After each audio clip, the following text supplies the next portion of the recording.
Well, what's going on, guys? Welcome on into another episode. Today we're going to use the Sidewinder planer board. Now this, I've always known it as a side planer. This is going to let us be able to run a lure in the middle of the river from the bank without having a boat. So first I'm going to show you how to set this up, and then I'm going to show you how to use this. We want to slide the Sidewinder down. It's going to come out the end.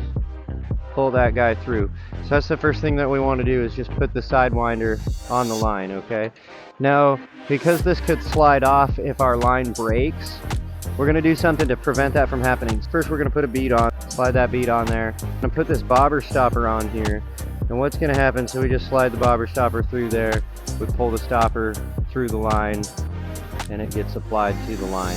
In case our knot breaks, the bobber stop, the bead's going to slide all the way down and meet the bobber stop, and then the Sidewinder is going to go down and meet the bead. We're not going to lose our side planer. We'll be able to keep our side planer. Choose your lure. So I have this little mag lip right here. I want to put him on a leader. This leader is, I don't know, 3 feet or so. On the other end of that leader, we're going to have a barrel swivel, and this is where now I'm going to tie my main line with the Sidewinder on here and connect the system.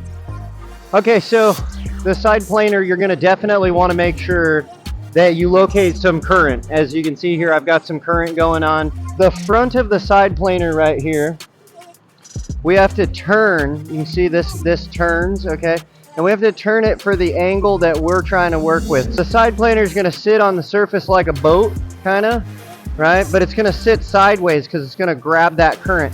And so we want this like the bow of a boat, aimed the proper way. If I was fishing that side of the river, I would want it this way. What we're going to do is we're going to let the lure go out there a little ways, and we're going to hang on to our side planer.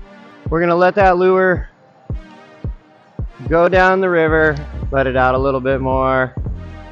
And after we've got some slack out, here's what we want to do. We want to take the line that is going up to our rod, to our fishing rod, okay?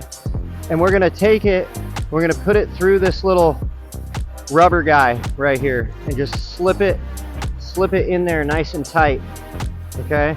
And this is a quick release, so what's going to happen is when a fish hits this, it's going to pop out of that quick release. But while the fish is not on it, it's going to let me pull the side planer from the side almost like a kite, right? So then I'm going to set the side planer out in some current. I got to make sure that all my stuff's not snagged up.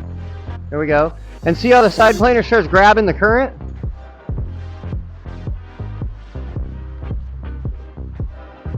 So now the side planer is going to take my lure out there.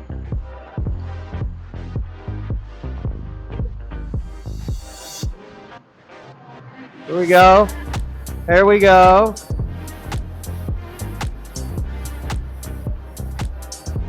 And there you have it right there. Look at, see how that is riding in the current, and it's just keeping that lure sitting there right in the middle of that current, almost like we have a boat, but we're fishing from the shore. This is an excellent technique for when you just want to kind of sit maybe inside of a chair and you want to get that lure to present out there in the middle of the river. So, you know, I could cast lures all day long, but this allows me to sit here with that lure just sitting right on the seam of that current, just constantly fishing it. If a fish was to hit that, it's just going to pop out of the release clip and it's going to go inline like that, and I'm not going to have to fight the side planer to fight the fish. Thanks for watching, guys. Make sure to subscribe if you enjoyed this. We'll see you next time.